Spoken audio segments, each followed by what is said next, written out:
Hello, hello to another short story.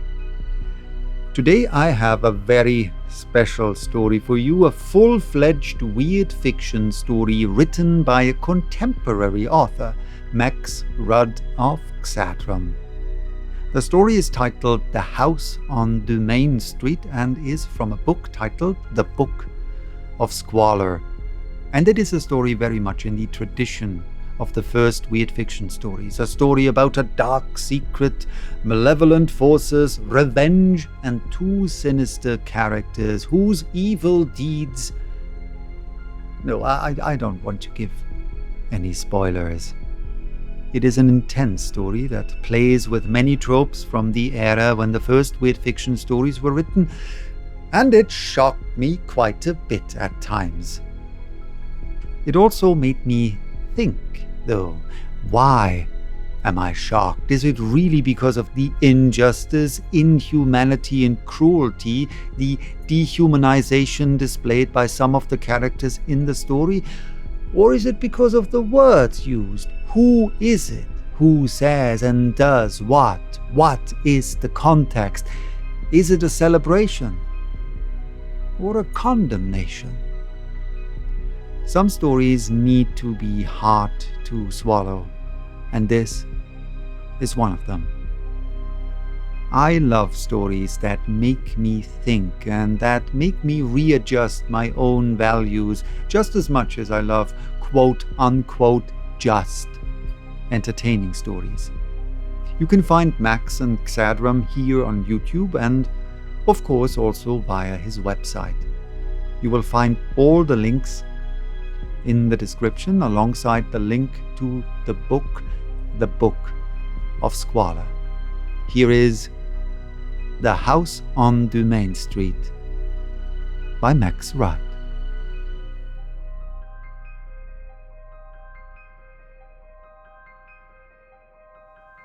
St. Anne's Church, St. Anne, New Orleans, Louisiana, USA. November 30th, 1976. Dear Mr. Kane, may I start by saying that after our telephone conversation last night I am pleased to find that you are as erudite and intelligent a man in real life as the press about your novel's purport. After our discussion I understand better your connection with our now mutual acquaintances, the young boxer Delroy Stewart and his trainer Mr. Langston. No doubt these upstanding gentlemen have made you aware of the full details of the circumstances surrounding our meeting and the nightmarish events that followed.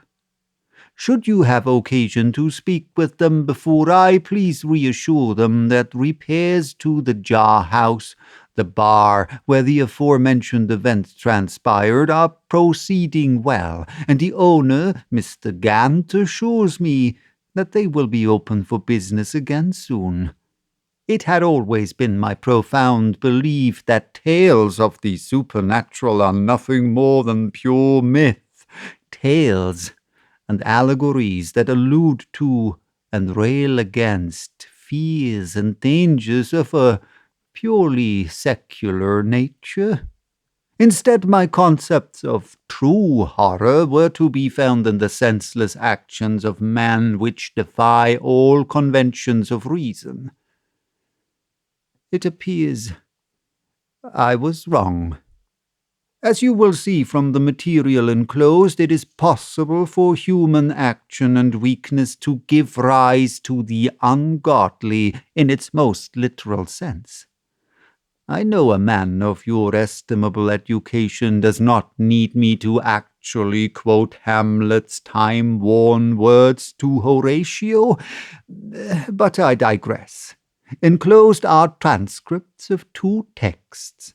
The story they recount can be considered the story behind the story, the precursor to my own experiences, if you will.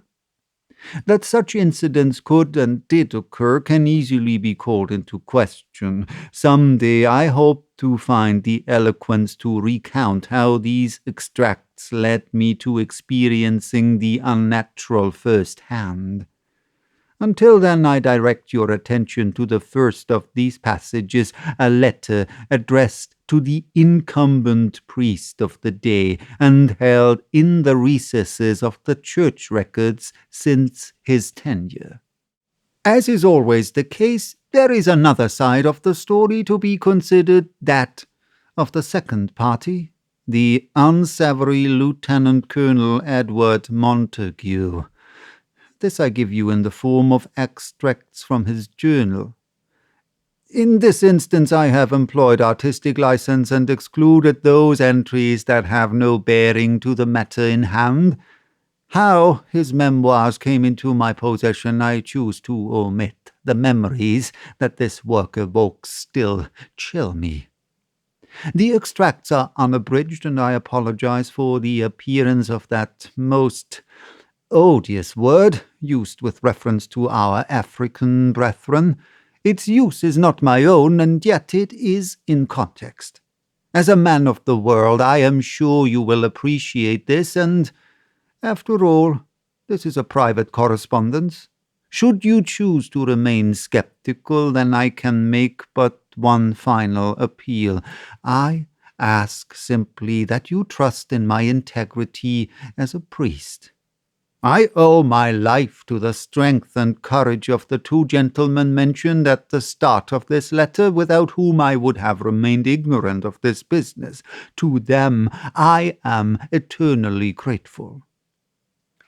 After speaking with you, I trust that you will openly accept that the occurrences here recorded were the inception of an evil which inhabited that house on Dumaine Street, a malevolence that lived unchecked for 100 years. Yours sincerely, Father Nestor D.C. Mendoza. Dumaine Street, New Orleans, October 8th, 1876. Dear Reverend Father, I write you, the only person in whom I can trust. As you know, I only recently came to the bosom of the Church. It pains me to tell you now that fear drove me to it. I entrust to you the contents of this letter in the hope that you can make good of the information. I know that these facts will condemn me as much as the true villain, but I don't care what happens to my body. Only what I know will soon befall my soul. Honorable Father, you must help in any way you can. The details are truthful and accurate as far as I can recall them, on concern, in part, what happened to me during the final days of the company in which I served until early June of 1865. Despite the surrender of the Confederate government in late May of that year, the remainder of our company, consisting of myself, Corporal Rousel, 4 privates, and our commanding officer, Lieutenant Colonel Montague, did not surrender until 3 weeks after the war had ended. Our final skirmish with the enemy in Florida reduced our company down to the numbers stated, but more importantly, it resulted in the capture of 12 Union soldiers, Negro soldiers. I must say here that it had always been an honor and privilege to serve under Lieutenant Colonel Montague. His conduct during the war was always, to my mind, faultless and gallant. This said, his actions in those last few weeks were to test the nerve of my loyalty to the utmost. We knew it was the end. Word had reached us that Davis had been captured and the Confederacy was in ruins, but we were unanimous in our decision to reject the surrender. After 4 long years of fighting, we knew nothing else. The battle with the Negroes had been short and bloody. They fought hard. That can never be denied. At first they would tell us nothing of Union efforts to round up all unaccounted-for troops, although that changed when Montague ordered they be shot, one by one, until they gave up what they knew. 3 died before they squealed. Their information left us only one route of escape: the Everglades. For 2 weeks we hid there, moving through that damned place. At Montague's order, our prisoners were shackled, but the colonel was not alone in wronging those men. The tortures we all put them through were enough to damn us. Towards the end of that second week, they began singing. Negro singing, strangely melodic, though we soon came to hate it. Soon after Montague, our rock, our inspiration, appeared to crack. He ordered Rousel to cut out their tongues. Rousel, a courageous young man who had refused to join in our abuse of the prisoners, now refused the order. 3 of our privates sided with him. Their mutiny was crushed by we who remained loyal, quickly, fatally. But in the tense moments following our infighting, we knew that with only the lieutenant colonel, myself, and Private Peterson left, the time to surrender was close at hand. But what of our prisoners? We could not set them free. And still, that singing. This last is almost too much to recount, and yet I must. That night, by the stinking swamp, I was so hot, so wet, so close. The image is scarred in my mind as the prisoners, shackled hand and foot, were driven into the swamp. They went without fuss. Their voices, as one, rose in song, their eyes fixed on each of us as they sank into the soft mud. We knew that this was to be our last aggressive act of the war, and I, for one, watched with relish as the sluggish mire finally shut them up. Good father, no doubt you wish to read no more, and I know that you can scarcely believe this of me, but maybe now you understand why I came so diligently to your mass, why my voice rang out above all others during the hymns. But there is more to tell. Our actions went undiscovered, our surrender accepted, and we went our separate ways. The years since have not been without mundane tragedy. I heard that Peterson was gunned down in a saloon some months afterward. As for me, I was alone, my family having died in the war. For years I traveled and lost myself, until some 6 months ago I found myself in New Orleans.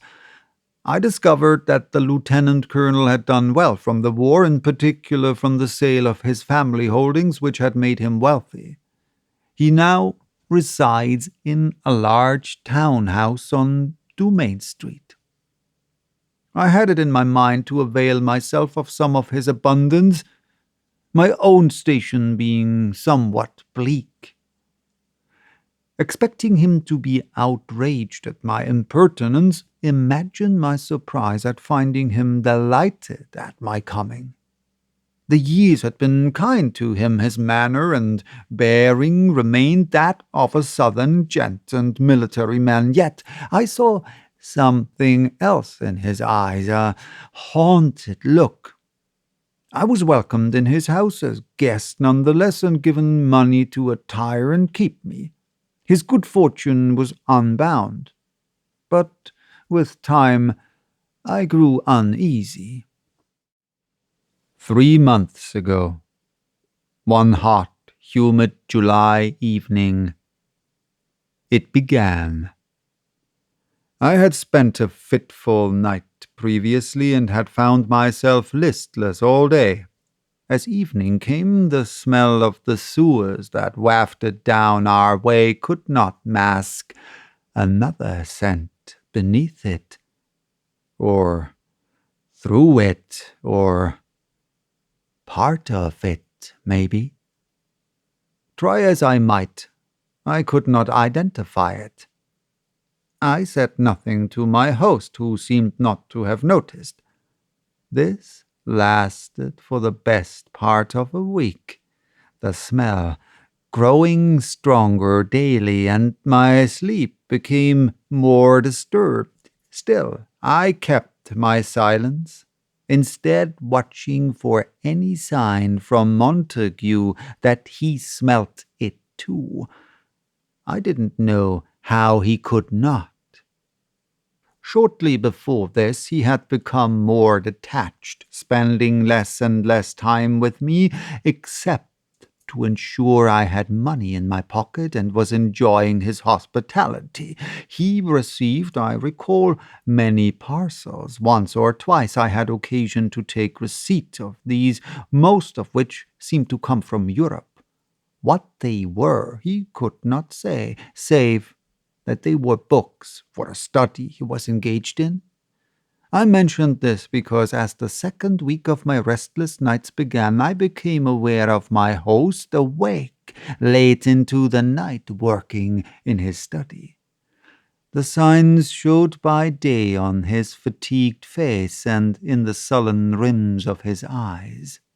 10 days passed, and I was lucky to manage 3 hours of undisturbed sleep at night. The smell now hung around the house both day and night, worse at night.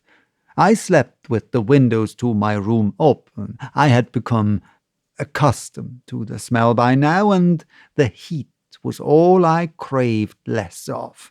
After barely an hour's sleep on that 10th night, I woke in that moment. Clarity struck me, and I knew that smell.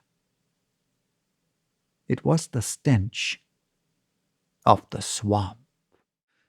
Now, as I write with an unsteady hand, I wonder if that realization could have somehow accelerated or anticed. I dare not speculate which. That which happened next. A shiver crept along my spine as I sat there in the humid dark of my room, the smell filling my nose. Then the singing started. My body numbed momentarily as I sat in a cold sweat, listening, finding within me some of that courage that saw me through the war. I went to the window. Low mist, an unworldly shade of olive green, filled the street, and I fancied I saw shapes stirring through it. My heart throbbed in my breast as I closed the shutters and locked the windows. I slept not a wink more that night. The singing, muffled though it was, continued until dawn. Once it was light, I went in search of Montague, only to learn from our servant Horace that he had left after dinner the night before and had yet to return. I feared for his safety. This was the day that I first came to your church, seeking acceptance into your congregation. After we parted company, I spent what I had on crucifixes, prayer books, whatever I thought would protect me. On my return to the house, my host had returned and was engaged once more in his researches. Relief at his well-being flooded me as I confronted him with the details of my experience. He seemed annoyed more than anything, reluctant to believe me, his bearing and sharp words seemingly that of the commanding officer once more.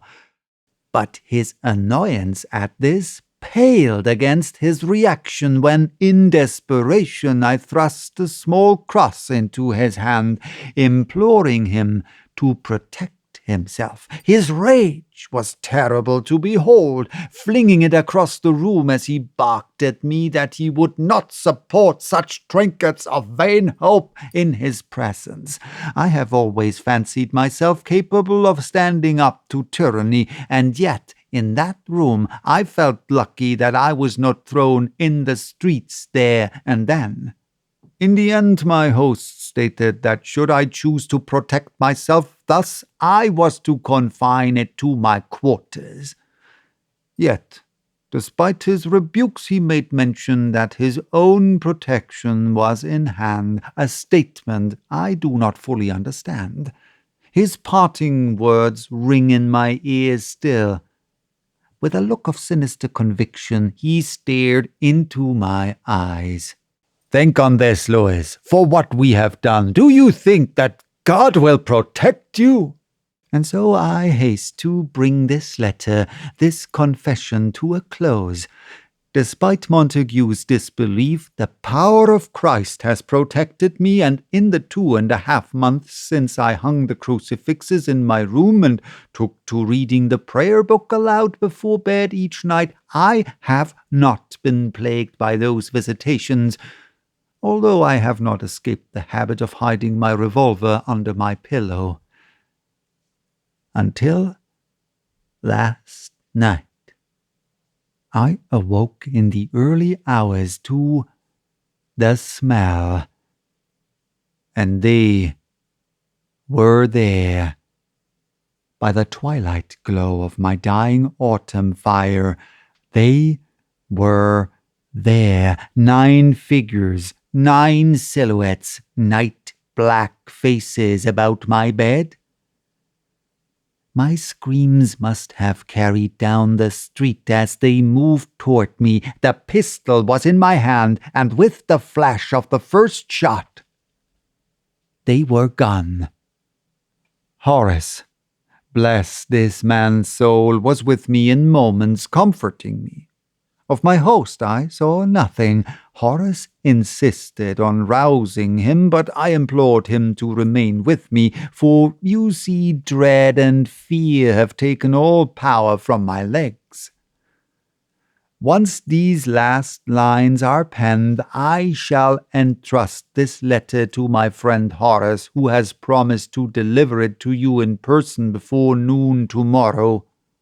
It has been my express wish that he not take it until the morning, for reasons that shall become evident. Justice. Finally, peace. I can but hope. As to my host, he departed my room moments before I began to write. He did not even offer to summon our doctor, and neither did I ask him to. He spoke in a low voice of mundane things, and all the while he looked at me, a look I often saw on his face in the war.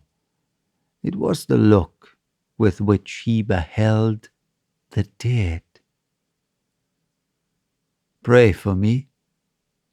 Sergeant L. M. Burkitt, retired.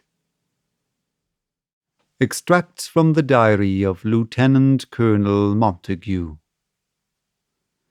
April 13th, 1876. I have a new house guest. Seeing young Burkitt again after so many years has revived in me some semblance of life. I know that he came to try and blackmail me. He is so transparent, no longer the wily bastard I remember. Well, he can have his money and his board. Having him close is better than not having him at all. This way I can find out if what I suspect is true. July 10th, 1876. I smelt the swamp last night. Overdue this time. I have consulted my notes and see that it started in early June last year. Somehow I thought it feels different. Some might say final. It would seem that I was correct and that the sergeant's presence here is what was required. As of yet he has made no mention of it. Maybe he can't smell it over the stink of those blasted sewers. Well, he will in time. I shall keep my silence on the matter. Observation is the key at this stage. Despite the correspondence I wrote last month to my contact in Europe confirming my need for the texts which he brought to my attention in his last missive, I have yet to receive them. I can do naught now but wait their hasty arrival. July 14th, 1876. They have arrived. The last of the texts arrived today. I could barely contain my relief. The script is difficult to comprehend, but I manage. Already I have found that my approach is justified. God cannot help me in this endeavor, and if I am honest, why should he? There can be little doubt as to what is coming, but I need more time. I have yet to find the right incantation for my purpose. I will find it. I must. Burkitt's asking questions about my books. I have told him nothing. He makes an interesting study. While I am sure he can smell the swamp, indeed, how could he not? It has permeated the whole house, after all. He has yet to mention it openly, but his eyes betray his anxiety. Yet I am convinced that he has not made the connection with that place from our mutual past. This is good. He is unprotected and unprepared, and if they come, it will be for him first. All is well. I will have the time I need. July 21st, 1876. Really, was it not a deplorable profession I think I should have taken to the stage, such is my skill at performance? Truly, the events of the past 24 hours have done much to lighten my mood, despite the danger I am in. Yesterday I found among those tomes the enchantment I need to protect myself, and with luck the materials required can be found nearby. I gathered those I could, but the last required a journey out of town. I set out after dinner on my journey, a risk, I know, but one that had to be taken. I could not take the chance that I may run out of time. Besides, my decoy would ensure my absence would not be noticed. Upon my return, Horace informed me that Burkitt had been searching for me all morning in the state of some agitation. I surmised that something must have happened during the night. As it transpires, I did not have to wait long to discover what. Burkitt returned mid-afternoon, his face aghast. The superstitious fool told me all, how he had seen them out in the street, shrouded in mist, apparently. I stifled the urge to laugh, hiding it behind a mask of military indifference. Although I played my part well, I believe he thought I would send him away, really. When he is so integral to my own survival, he appears to have put his faith in the church. Pah! What rot that is! As blithely as I could, I instructed him to confine his trinkets of worship to his room, to which he has consented. So you see, trusted diary, I can afford to be in jubilant mood. I was right. This confirms it. His presence is drawing them off me. At least for now. Tonight I shall perform the ritual. My property and I will be protected, excluding the room of my guest, of course. Some may call this heartless, cruel, or even evil. But in war, there is no good or evil, and this is war. No cotton picker will kill me, living or otherwise. July 24th, 1876. The ritual is done. I am safe. I find it strange, though, that Burkitt still lives. How this can be, I know not. Could there really be something in his church ways? Well, for now I shall let him live. October 6th, 1876. They are back! To my horror, they have returned. How can this be? Never have they come in the fall.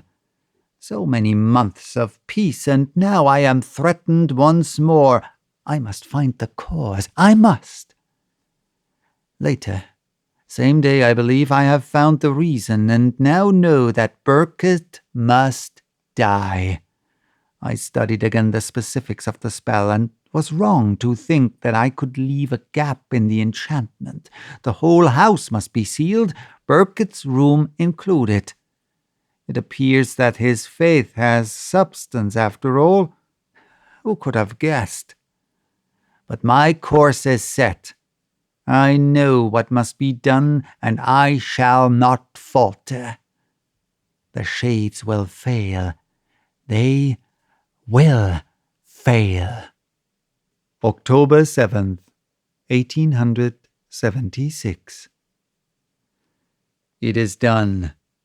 My trusty sabre has brought me the needed salvation. Before sunrise I went out and found the worthless black bastard and slit his throat. With his foul blood I prepared an elixir and tainted the wine Burkitt enjoyed with his dinner tonight. I abstained myself, of course. Not that I think it could affect me, for my faith lies elsewhere. Besides, the very thought of blood in my system is too much to bear. The elixir will work, has to work. How can his God protect him when the blood of the murdered is in him? All there is to do now is to wait. October 8th, 1876. 3:30 a.m. I heard his screams. They have come. Ha! The doomed idiot even shot at them. I shall keep to my rooms. No sense in putting myself at risk needlessly. Later, same day. Incredibly, he still lives. I have come from his room, and Burkitt still lives. Horace has taken over duties to care for him, although I have to move fast and stop him from summoning the doctor. Despite this setback, I know all shall soon be right. Burkitt will die tonight. He cannot stand up. My hand is being forced. One final act, and I will be safe. October 9th, 1876. One could wonder how much a man can stand. Thankfully, a lifetime of military service and 4 years fighting the Yankee bastards have steeled my resolve to unnatural proportions, it seems, and yet even that resolve has been tested to the utmost. Never mind. At last I have peace. I waited until dark, long after Horace had retired to bed. I have come to know my servant's snore, and boldly did I lock him in his room. Tonight they would come again, of that I was sure, and as I passed the hall window, that haze was once again about the house, thicker than ever. They were coming. Burkitt was silent, expectant even, as I brazenly strode into his room. I saw hope illuminate his eyes. Maybe he thought I had come to sit in vigil with him. idiot." His face paled, turning first to disbelief, then to horror as I paced the room, taking his trinkets, the crucifixes, statues, Bibles, and books, and throwing them into the fire. He wanted to shout, to rouse horrors. He even went for the gun under his pillow, but I was faster on the draw. Revolver in hand, I relieved him of his weapon and soon stopped any thought of summoning aid. In that moment his face searched mine for comprehension. "You must understand," I told him. "For me to save myself from these filthy cotton pickers, sacrifices have to be made. Namely you. After all, Sergeant, rank has its privileges."